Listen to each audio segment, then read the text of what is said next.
Think you know everything about sandblasting? Think again. In this episode of the Powder Coater podcast, we start with the basics in sandblasting. Media. Garnet, waste slag, silica sand, aluminum oxide, and glass. Which one is best for you? Our guest has intensive knowledge about sandblasting, optimization, and equipment. We cover costs, efficiency, disposal, reclamation, and effectiveness from a multitude of media.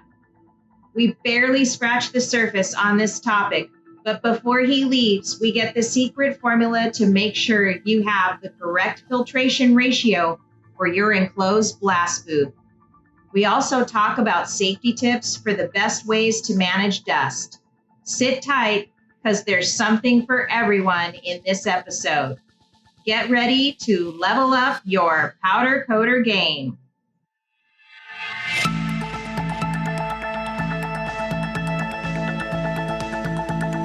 Welcome to Roscoe's Powder Coater podcast. I'm your host, Kim Scott, and this is episode 14. This weekly podcast interviews influencers in the powder coating industry and covers trending topics so powder coaters can effectively learn and grow their businesses. If knowledge is power, then this guy represents one of the best resources on the planet for blasting. In fact, I can't believe I've just discovered his website and his company. And if he's as good as I think he is, I could see him being a regular guest on the show. Today, we welcome Jeff Taylor from Blast One to the show. Welcome, Jeff. Thank you, Kim. So how long have you been in the blasting industry, and what do you do exactly? Take me through a typical day. Sure. Be glad to. I have been in the blasting and coating industry for over 15 years. I joined Blast One in 2017. I was self-employed in the coating industry for 15 years and decided to unload a little stress from being self-employed in a contractor in California and Arizona. And that move has been such a great move. Learned so much about the industry since joining Blast One. A standard day would look like what we do here. What we really enjoy is site support. We're like a very good consultant. We join contractors in multiple corrosion sectors, whether it's powder coating shops, pipeline guys, refineries, water tanks, bridges, dams, infrastructure. We go out on all these large projects and we help maximize blasting surface preparation. So what drives you to do this? I mean, what do you get out of it? What do you enjoy the most? People, places, industry? Well, quite a bit of all. I love the travel. I love meeting new people and new contractors. I get a kick out of knowing what I did and how much I did wrong. And I think every painter or sandblaster can relate to thinking they do things the best. I haven't met a painter that's not the best painter on the planet, but getting to meet all the different painters, seeing how they do things, and I've learned so much from that. So that's been probably one of the highlights of what I do. Yeah. So you're kind of more, are you West Coast based? That's where you kind of go, right? I can take a step back and tell you about Blast One, and then I could tell you about my role within Blast One. I think that'd be a good starting point. So yeah, Blast One. So too. Great. So Blast One was founded in 1973 by Garnet in Australia. It's a family-owned company. It's a privately held company. It's now a global company. So we have offices throughout Australia, in New Zealand, Asia, Malaysia, Singapore. In North America, we have an office in Columbus, Ohio, and Los Angeles is the first branch outside of the corporate headquarters being in Columbus, Ohio. Mm-hmm. The West Coast location is the location I work for and represent, and we look after the 7 westernmost states being Washington, Oregon, Arizona, Nevada, California, Utah. Sounds good. Okay. So let's get into what I want to talk about today, because I think it's a good starting point. And that's one of the things that I liked, or why I wanted to bring Blast One to the forefront, is I found I'm a lover of content. I'm a lover of resources, especially when it comes to powder coating, because it can either be a lot or not at all. And this is one of the reasons why we started the podcast in the first place, is to kind of get a little bit more broader in exposure to where you can get information to help you grow your business. And so when I landed on your site and I started looking through the content, it was extraordinary. I mean, you've got blog posts, videos on YouTube. You've covered not just that, but the site itself has, you can tell that you're not just all about sales, I guess. It's not just a straight up sales page. Hey, buy this compressor from us, or, it's more about just sharing knowledge so that you can educate your customer, whether they're a customer or not, to decide how to buy their equipment, how to regulate their air, how to set up their systems, how to pick the right media for the job. Is that correct? Yeah, that's you picked up on it well. We have so many resources at your fingertips just through our website. We offer primed insights that go out weekly. That's usually a 30-second to 3-minute video that we speak on specific points that people want to hear about, whether it's blasting, mixing paint, ventilation, recovery systems. But we speak to the industry weekly with what we call primed insights. We also have so many technical references in our catalog on our website that you can go and learn how to choose the right size blasting nozzle, how to choose the right air compressor to meet the standard for your job, and if you want to run 1 guy versus 2 guys versus 4 guys. So we have a lot of resources. One thing that Blast One does very well, like you alluded to, is although we are a sales-driven company, we pride ourselves in having superior performance packaging along with know-how. The Goodens are the owners of Blast One. They have been doing this forever. And everyone who comes to work here goes through strenuous training so we can relate to our customers and always steer in the right direction. Yeah, I love that. And I hope that people listening to the podcast can connect easily. Of course, we're going to put all the links today that we talk about in our episode so that you can easily link over to their site and just start perusing the incredible information that's coming out of it. We use Garnet, just to kind of preface that. We've been using Garnet. We started with full slag and then switched over. Of course, being in Hawaii, we've got more of an environmental concern, which was one of the reasons why we chose it. But also, I think, and we'll dive a little deeper into this, because what we're going to talk about today, because it's just a huge topic, and we can't cover it all in just a short one episode, is we're going to start with just media and talking about the positives or pluses and minuses or pros and cons, and maybe just go over some of the, we've got a little cheat sheet here that you and I are going to be working from, where we can kind of just break it down in case they're deciding on switching, or they're working with this particular media they don't know much about. Is that a good way to start, I think? Sure. I'm going to find my notes. So let's start with Garnet. In terms of like productivity, consumption, and disposal, of course, how much dust does it cover? Does it get really dusty? What's the quality? And I think that's where we ended up picking the Garnet, is because it really likes the surface profile when it's done.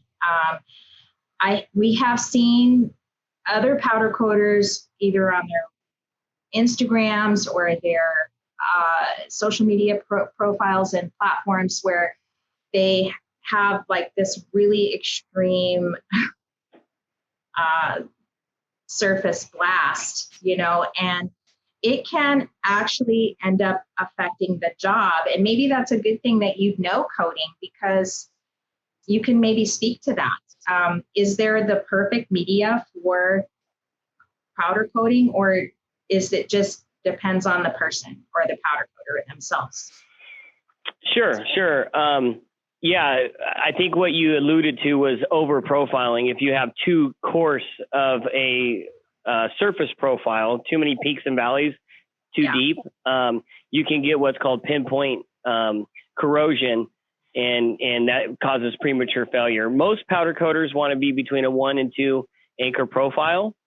And when you select your abrasive, you would select something accordingly that's strong enough or coarse enough, let's say, to remove, if you have existing removal, that will cut that coating. But then you also want to have the proper abrasive that's going to clean the steel and achieve the anchor profile and class of blast you're looking for. And Garnet is a great abrasive, especially if you're doing booth type blasting, which most powder coat shops are, and you're looking to maybe even recycle that abrasive. You would choose an alluvial garnet, like GMA has an alluvial garnet, which you can turn that, recycle that 3 to 4 to 5 times, and that would give you a better cost savings over the life cycle of that abrasive. Here's a message from today's sponsor. Do you know chemical strippers from Benko Sales reduced our prep time by up to 80%? We chose Benko B17 and have been using it now for 5 years. We were surprised at how effortless it removed finishes from literally anything we put into it. Removal takes minutes, not hours. Several suppliers over the years have told us they have something as good as B17, but don't believe it. There's a reason the name B17 is universally applied for those claiming to have fast strippers. Buy it by name and available only by Benko Sales. B17 is the industry benchmark by which every other stripper is compared. Accept no substitute. Get started today by going to benkosales.com. BEMCO sales.com.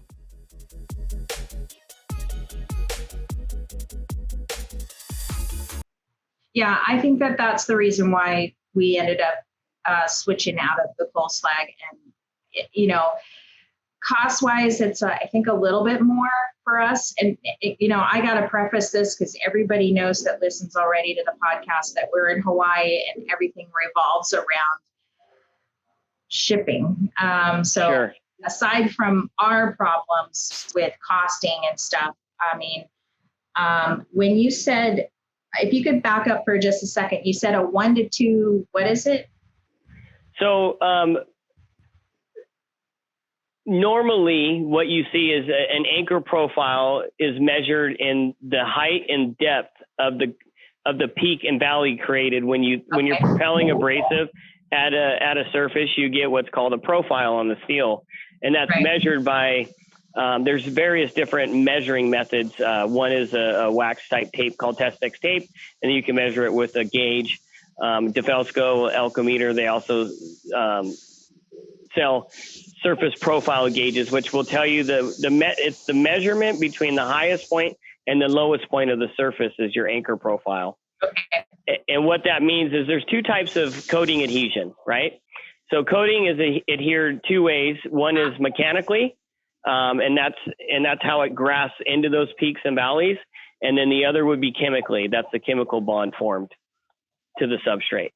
So you got mechanical adhesion and chemical adhesion when putting and applying coating. So how does the dust, cost-wise, I think Garnet's a little bit more than the coal slag, maybe some of the other ones. Would you agree with that, or is it medium priced? So that's a great point, and we could probably talk on this topic right here alone for at least 1 hour. And if you, at first glance, yeah, absolutely, it's 3 to 4 times the cost. If you look at your landed cost for slag, or any type of slag abrasive versus a good Garnet abrasive, you are going to be looking at probably 3 times the cost per pound. But why on earth would anybody do that? We're all in a business to make money, right? Right. So what you'll see, and this is with working with any good contractor, is you're going to use significantly less abrasive, and you're going to get significantly further with that abrasive. So your actual cost per square foot, you will find, especially on new steel, is significantly lower per square foot to blast with the good quality garnet than it is with the slag. Although you're paying 3 to 4 times the cost for the abrasive, you're going to make that in the cleanup cost. Right. You're gonna save that in the labor that you pay to get the same amount of steel done, and you're gonna save that in how much abrasive you use, especially if you're recycling it. And the best way to prove that is to set up a demonstration. And you get the equipment, you set up you put 100 pounds in one pot of one abrasive and the other, and you measure how far it goes and how long it goes, and then you can put it into a formula the U.S. Navy came up, and that'll give you a cost per square foot. I'm happy to share that formula. All right, Jeff, do you hear any background noise from me? Because my husband put the compressor literally right behind. Oh, I don't hear it. Okay, good. I hope not, because it just went on and I can hear it, and I'm like, he's going into the blast room right now. So if it gets weird or whatever, we can cut out. Well, you might have to listen to it. I'm a contractor, so my hearing's not very good anyways. I might have to switch to my headset, but anyways. Yeah. All right, so pretty much garnet's a good one. Let's move on to coal slag and some of the pros and cons of that. Okay. I know that's cheaper, but it has some other things to it. Sure. So when you talk about coal slag, you got slag. So there's various different types of slag. There's coal slag, there's nickel slag, there's copper slag. There's several different types of slag, and these are a byproduct of a smelting process. The pros are they're angular. They cut very well. They're cost effective. It's probably by far slag is the most commonly used abrasive in the industry, by far. However, that is changing at a rapid rate due to concerns around the abrasive like beryllium, arsenic, chromium. There's a lot of permissible exposure limits to your operator concerns, as well as environmental concerns, as well as embedment. And there's some inherent, there's some poor qualities to this abrasive that affect the cleanliness of the surface, one being embedment. Do you find that most of is it usually mostly outdoor blasting as people that do the coal slag or the slag type? I see it. Yeah. I see it across all sectors, whether it's controlled environment blasting in a booth, whether it's outside in a yard or it's inside of a tank, a ship. I see it throughout the industry. Slag is a very commonly used abrasive. Okay. And so, but in terms of recycling, then it's harder to recycle it, or when they talk recycling now, sure. Are they talking about like environmental recycling, or are they talking about reuse? What's the difference, or what's the term for that? That's a great point. Most people say, can my abrasive be recycled? Is asking, can I use it more than once? Okay. And slag is not intended to be used more than once. Once it's dusty enough on the first pass, let alone the second pass, and it's very friable.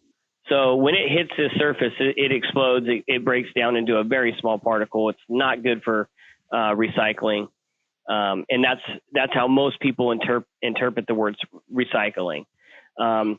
Some people can pick that abrasive up and put it into what we call beneficial reuse, where rather than it going into a landfill, you can use it in pavement or concrete, or put it into a different industry. So therefore it's beneficially being reused, but that's not the same as recycling. So I found out recently through another interview that sometimes when powder coaters are scaling or they're just starting out, and the cost of getting into sandblasting, although they need it for their jobs, the resto jobs. Sometimes it's just cost prohibitive at the time, you know, or maybe they're working out of their garage or in a smaller shop where they just don't have the room, and so they're maybe paying out or outsourcing the powder, the sandblasting and stuff.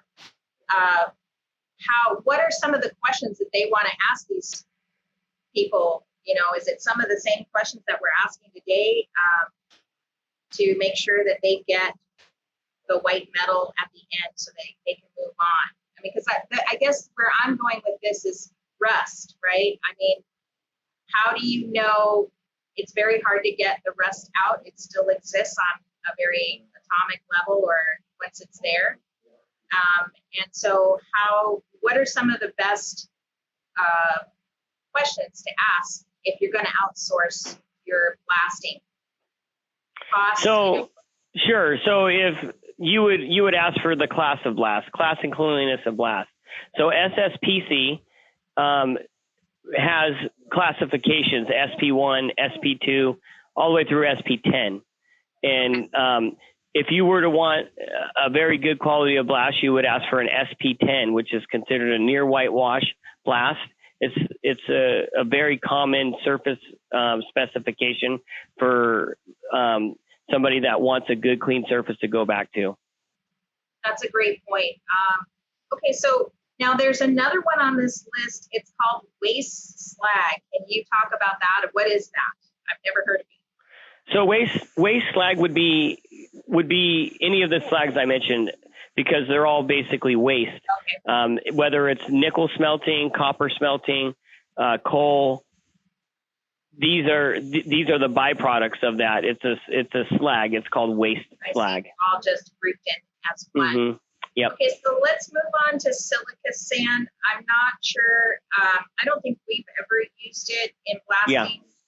Yeah. Is it common for powder coaters to use silica? It used to be. However, no one uses silica anymore. Very few people use silica due to the concerns of silicosis. Okay. Once silica sand is exploded, it becomes very hazardous to your health, and it's outlawed in the United States and Europe. And okay. You can actually use it, but by law you can use it, but OSHA frowns upon it seriously, and you have to have controlled measures in place to control the exposure limits. And it's so onerous that no one risks exposure to silica and silicosis due to that method. But silica sand, hence the name sandblasting, was probably the most commonly used abrasive for the longest time until it became outlawed.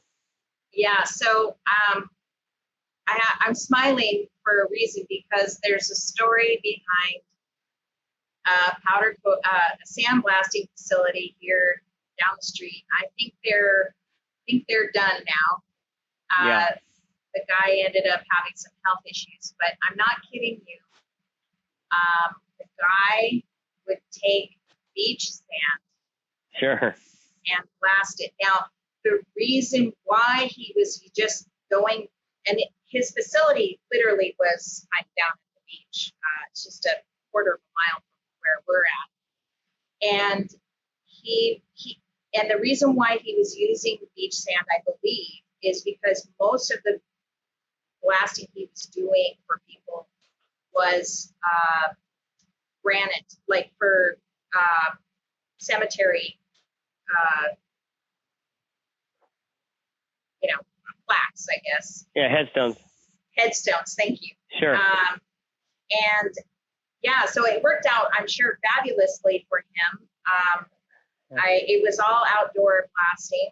Yeah. But how we ended up getting involved with that is we had a customer that had an older Model T that he was restoring, and he brought his wheels down and used this blaster. Now, we were just getting set up into doing more formal blasting, but hadn't really gotten enough to where we could do this really rusty wheel, spoke wheel, of course, because it's a Model T.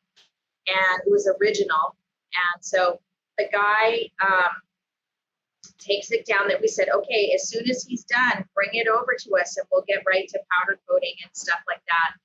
Well, we didn't know he was using the beach sand that has too much salt and, like all kinds of. Sure. But anyways, the story goes that the guy went over there, the guy did the job. He puts the wheels in a plastic bag, puts them in the back of his car, and then 2 weeks later rolls up into our shop and says, I'm ready. And so we pull it out of the bag and it is covered in rust. I mean, all of that work was just, but what made it even worse was that he was using beach sand, which was just like forcing the salt back into the metal, making it even more. So in the end, it was even more rusty. I should have taken a picture of it. I mean, it's almost too good to be true. I guess you bring a good point. Something that I didn't mention is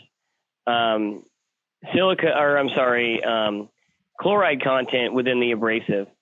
So you definitely want to take a look at how well somebody cleans their abrasive. So as you learned with the silica sand experience here, it was heavily high levels of salt. And therefore, when you propel it at the surface, it impregnates the steel with salt, which is the enemy. And rather than having a good clean surface, you have a salt impregnated steel surface that's going to rust underneath the coating. It was off. It was sad because I mean, it was a custom, and I don't know what I think Ross ended up doing it himself, even though it took we didn't have enough of facilities at the time, so it just was going to take him a lot longer than he had anticipated, which is why we were asking him to go to this other guy, because he had a bigger equipment system and stuff, but in the end, it was just better for us to do it. And anyways, it was just only in Hawaii. I tell you, only in Hawaii we have stories like that. I don't think that happens in the Midwest, but whatever. Okay, so moving on. What was the next one? The next one, what are metallic abrasives? What are those? Are those? So metallic abrasives could be your steel grit, steel shot. Okay. Yep. Okay, makes sense. Aluminum oxide, another biggie people use. And aluminum oxide. Yep. Glass. Yep. Now, there's another section here that says hardness, knob scale or Knoop scale. Is that what we were talking about earlier? So what's so important about the hardness of abrasive? You got a couple different measurements. Hardness will also help with your friability. Some abrasives have minor fissures in them. When they hit the surface, they explode.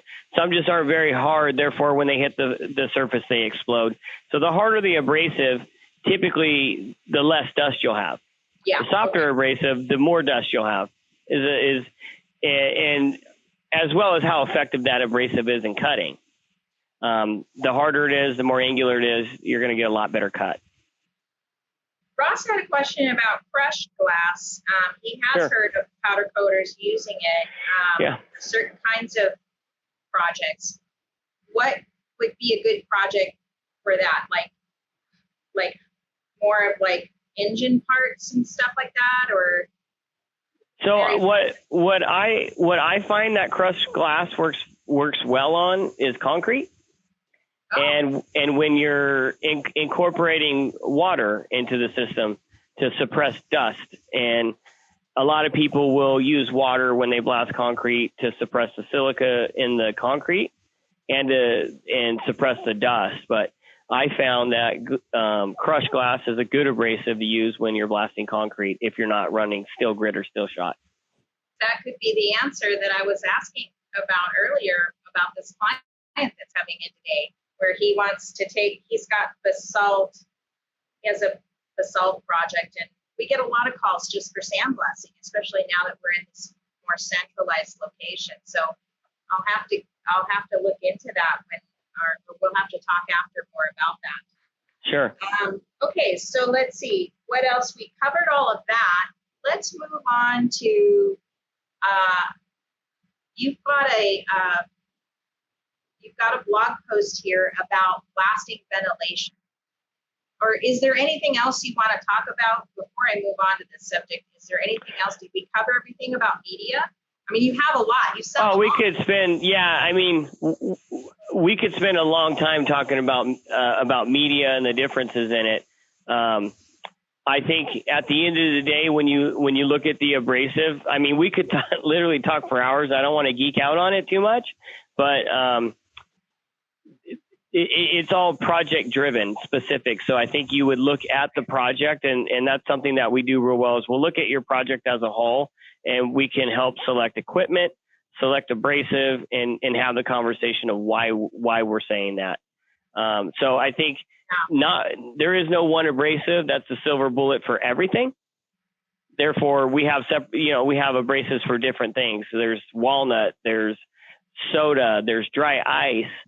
And then you have your metallic abrasives, your silica sand, which is gone. Silica sand is a thing of the past, but crushed glass, aluminum oxide, garnet, each place has a home that it works very well. Here's a message from today's sponsor. Roscoe here from Maui Powder Works. We've been providing customers with high-end custom coatings for over 20 years. We love the powder coating business. Making auto parts, patio furniture, and stuff beautiful for our customers is the fun part. As you know, the hardest part of any job is getting parts prepped for finishing. At times, this means removing tough industrial OEM coatings, which can take hours, if not days, of chemical stripping and sandblasting. Our business was revolutionized when we discovered the great strippers from Benco Sales. Their customer service folks asked the right questions and recommended a stripper tailored for our needs. Give them a call today at 1-800-632-3626. And do you have powder coaters that actually have multiple systems and multiple different kinds of media that they use for their jobs and stuff? I mean, we're small. We're small potatoes over here, but so one is really all we can afford to demand.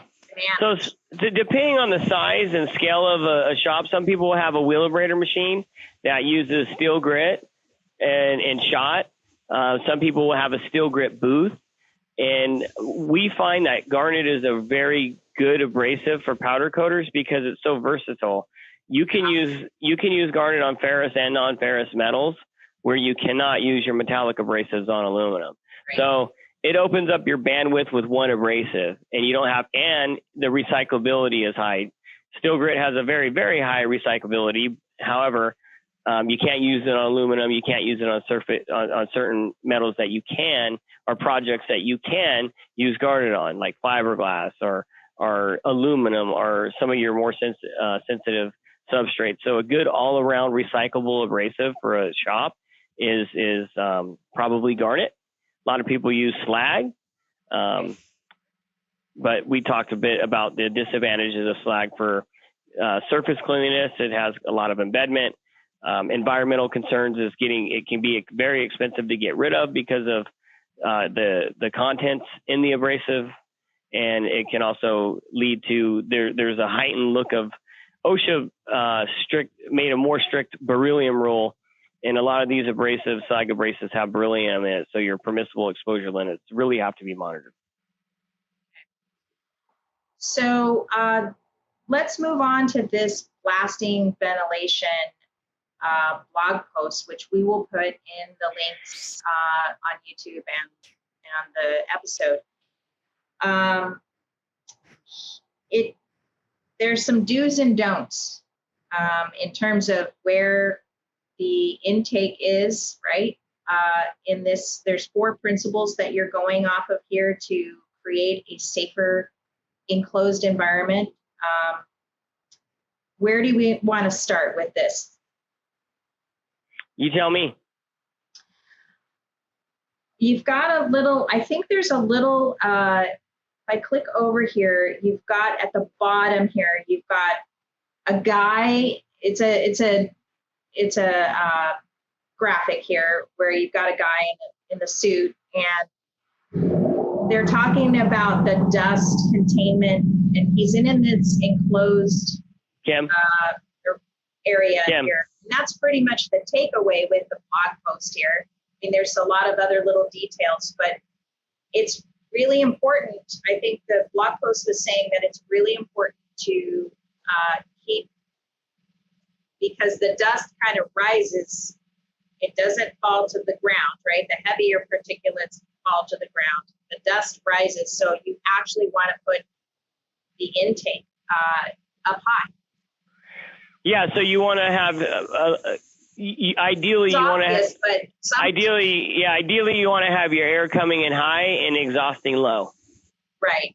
And let's talk about the intensity of your or how much you're moving that dust out of there and filtration. This is where I'm getting really murky because I'm not a sandblaster. Okay. So help me out. Sure. So you want to have enough air changes to support your environment. So you want to make sure you have the proper CFM dust collection to support the airflow of the space. So that's is that a formula, or is that do you have a calculator? Okay, we're gonna edit this because I gotta look. There is a formula. Okay. It's just a podcast.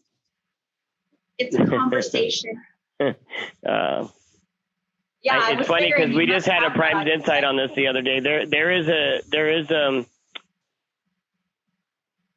is a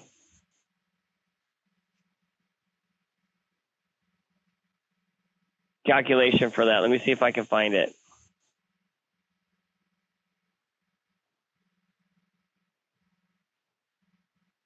I think there was one on this handout that we were using. So I believe you take the length of the booth. Again, I'll probably want to verify this if this is something you'll take the length of the booth times the height of the booth and times it by 10. For instance, let me make sure if that makes sense. 100 foot long by 30 foot tall would be 3,000 times 100. Yeah. So you take the length of your booth times the height of your booth, and then you times that by 10, or times that by 100, and you'll get the CFM you need to pull enough air across that area. So for instance, if you had a 100 foot long by 30 foot tall, you'd have a 3,000 times 100. You would need times 10, not 100 times 10. You would need a 30,000 CFM dust collector. So you take the length times the height times 10, and that's how you would calculate the size of your fan, your dust collector. That really zeroes in on what kind of equipment you're going to buy or need, as well as if you've got like a 3,000 foot blast room. I mean, you can't. That was the thing that we have is we have like a 20 foot by 10 foot blast room that Ross just finished building. And he's working on a 300-pound pot. Well, it gives him, part of it is he's only really working in half of that room. And he's got he's taken some plastic like sheeting and put a curtain up there so that he kind of contains it a little tighter in the space to keep it like less of a cleanup in the end of the day. But also we store a lot of stuff in there that we're going to be, so we need that extra room for a lot of other reasons. But he's still working with a 300-pound pot, and I think he has to cycle it out every 20 minutes. But I know that the pot size is also a time saver. You want to talk about that for a second? Too? What is that? The size of the pot. Sure. Is a time saver because it's less time refilling, especially if you're using something like Garnet. Yeah. So for instance, in a powder coating environment, we typically see 6.5 cubic foot, which are considered 600-pound pots. And Yeah, you raise a good point. The longer that abrasive and the further you get with it lasts, the less you're going to have to handle it and move it. If you're doing a very large project where you got multiple operators, you'll get a much larger pot, like a 8-ton or 160 cubic foot. But most commonly used in blast booths are 6.5 or 10 cubic foot pots, and you can have them fully automated to where you have a difference between pressure hold and pressure release. Some pots have a pressure release, so every time you trigger on and off, you can have a storage hopper above your pot that automatically fills your pot if you have a reclamation system. Or if you have a pressure hold system, it stays pressurized as long as you have air going to it. And most common size in a powder coat would be a 6.5 cubic foot. I think you mentioned you guys are using a 3.5. So that would be on the smaller scale. Using GMA Garnet, or I believe you're using GMA Garnet, you should see, if you get that, depending on what kind of project you're working on, I like to see that last you between 30 to 45 minutes. Yeah, that sounds about right. I mean, it's one of those kind of things that it just depends. I guess it's a kind of like a pain reliever kind of thing. You know, equipment can be a pain reliever. To being in a room in a box for longer than you need to. And I guess it's up to the individual comfort level. I mean, maybe guys like being in that sweaty box for longer than they need. Maybe they enjoy it. I don't know. Yeah. I know it's not necessarily my husband's favorite part of powder coating. Yeah. Some people are blasting for 8 hours a day, every day. It's a heck of a job. Me, I would get kind of noited out in a box, but you know, you can kind of let go of your stresses, I guess, when you're in a box and you're by yourself or whatever, and just forget about the world, I guess. maybe some more so these days than not. I like this part on your website, and that is you actually offer services to come out, and it's kind of going back to what you do all day. You're traveling and you're going to these people's places, and you're making sure that they're doing it optimally. And is that like a paid service, or is that a free service? How do you navigate that? Yeah, absolutely. That's a great question. So as long as someone's in our service area and they have an outside account representative for their company, most of our outside sales representatives will absolutely come out and do that at no charge. It's called a health check. We'll come out, we'll take a look at, and it's a great way to get to know the company and see if there's anything there we can do to help improve or change or improve their lives or their daily lives. You know, we do this every day.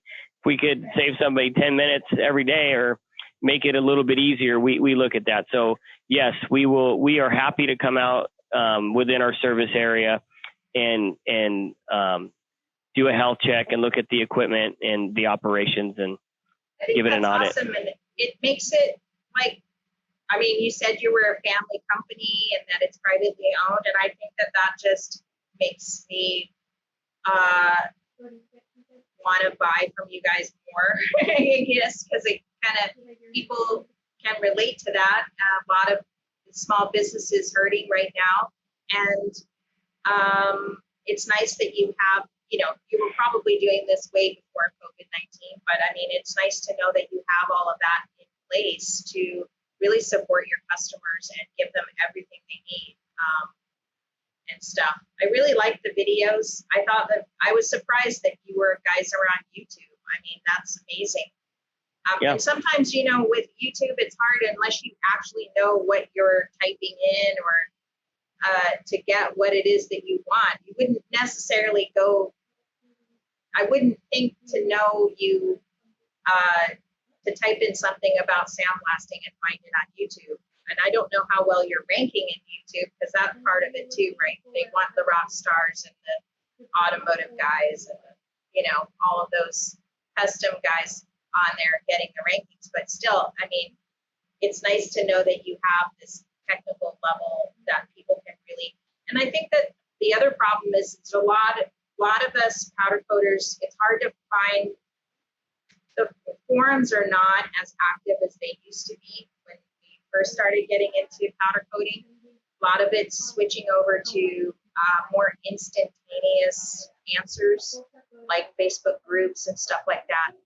That's where a lot of people are ending up, just because they want that answer right now. And if they can ask the question, somebody can, and that's why the podcast really tries to bring in people like you that are industry insiders to kind of clarify, maybe answer those questions once and for all, where they can just listen in and get everything they need. So that's why when I saw the resource there and the YouTube videos and stuff, it's really nice to have that at your disposal, so you don't have to rely on other busy powder coaters to answer your questions. It's a social thing too on Facebook, but it's nice to know that if you really want the right answer, you better go to an expert. Yeah, I'd like to think that we got you guys covered, whether it's for building blast booths and the facility side or the actual operational side. We got 4 or 5 generations of blasters in the family, so it's great. Yeah, there's probably not one question you guys can't answer for sure. But you know what? It's funny because I went over to your safety equipment. Now, do you guys sell the suits as well? Or I know you've got the hoods. Sure. Do you guys sell the suits too? Because I didn't see Yeah. that. Yep. So we supply anything for the personal protection side for blasting or painting. Absolutely, from fresh air hoods to nylon and even leather blasting suits, air conditioners, tear off lenses, gloves. Used and retired inventory. Yep. On that. That's great. Yep. People are always looking to scale up or scale down or whatever. Yeah. That's interesting. It just goes on and on. Yeah. There's so much stuff on the site, and you make it so easy to read too. Some people's websites are they're all over the place. Oh, there it is. Okay, helmets. Okay, got it. You see the little blasting equipment. So let's talk about a little bit more about the dust part, in the sense, as we wrap up, you and I talked a little bit before about making sure that you're staying healthy while you're doing this. And it's not just, it's not just the approach to sandblasting, it's also the equipment that you're using. And how do you know if you're being healthy? Where obviously there's OSHA stuff too, we know that, but how do you know that you're being healthy and that you're not breathing in bad air? So that's a great question. There's what you call grade D breathing air, and that's most commonly what you would want if you're in a fresh air hood situation. So you would want to make sure that you have clean, dry, breathable air, grade D air. And you would want to make sure that you didn't have water, carbon monoxide, in all the 4 gases we measure for. So you can get a 4-gas alarm that measures for the 4 poisonous gases that you do want to make sure that you're not breathing. Make sure that you have proper oxygen, and ensure that you're clean. Your breathing air is clean and healthy for the operator. So that's why Ross went for the electric model instead of like the diesel or the monoxide, because that happens a lot. People are breathing that monoxide back in. That's not good. Absolutely. So in between, if your air is supplied from either like a pump, or you may run it off your main compressor, you're going to want to put that through a breathing box, a breathing filter. So that air coming off of your supply, whether it's a compressor or a pump, will need to go into a breathing box that has a carbon filter in it, and then that will clean your air. And then you would want to use a breathing line to a fully respirated hood. Yeah. Yeah. And then that's the personal protective side, but then it also comes what comes into big play is your ventilation. It's a twofold approach. You don't want to stand in a stagnant, stale, dusty environment in a breathing hood. It's still at high risk of coming into your suit. So you want to have good ventilation and airflow in your booth, in your work environment, and you also want to have fresh, good breathing air. Yeah, I think that's why Ross made the blast booth bigger this time. I mean, he made it bigger for a couple reasons: more for less dust and more area space, but also enough to blast bigger things, because it just seems like people are bringing us bigger things these days. Whereas before we had it going all over the place. But this has been such an informative thing, and I would love to have you back. I really want you, I'm going to beg you to come back, actually, because we didn't even get into equipment today. We didn't get into any of that stuff. But I know before we leave, I know, let's talk about just one thing. So I see a lot of this question a lot is the nozzle size and the air pressure, right? I'm sorry. The nozzle size. Let's talk about the nozzle size Sure. and the air pressure. And absolutely. It's what's optimal for maybe powder coaters or. Okay, great question.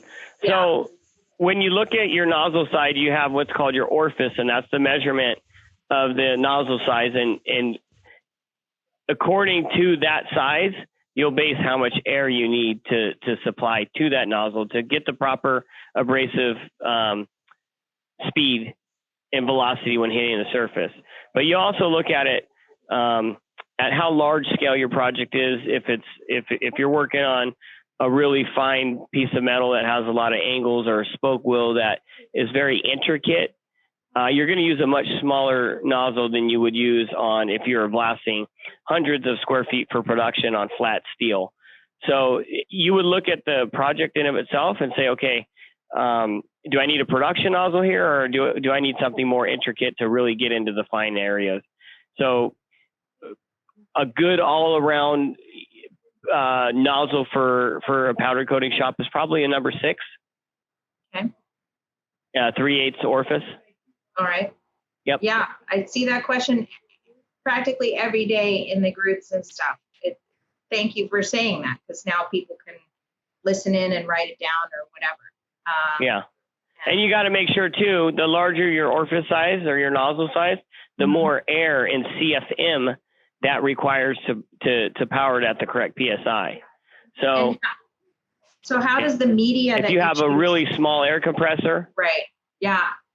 Like the one that's so you may say, hey, I have a lot of work to be done here, but I have a small air compressor. I only have 185 CFM, or well, you would want to pick a tip that you could get the nozzle pressure up to 100 PSI using a 185. So you'd have a good abrasive velocity to really cut and clean. And we could touch on this very quickly because I think it's interesting.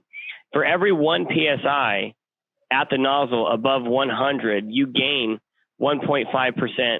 And this is a sliding scale. It does move, but in theory, it's 1.5% productivity. And that scale goes both ways. So, for instance, for every 1 PSI over 100, you gain 1.5% production. And every 1 PSI under 100, you lose 1.5% productivity. So if your nozzle pressure is at 90 versus 100, that's 15% more cutting production you're going to lose every hour. So that's how critical it is to pair the right size nozzle with your air compressor to ensure you have that speed. One of the things we'll do is we'll go into a shop and we'll measure their nozzle pressure. If they're at 80 and we can get them to 100, we just left that customer getting them 30% more productivity in their shop every day. Every hour they blast. I mean, can you imagine the difference of 30%? I mean, it's a huge, that's 30%. It's huge. Yep. Yeah.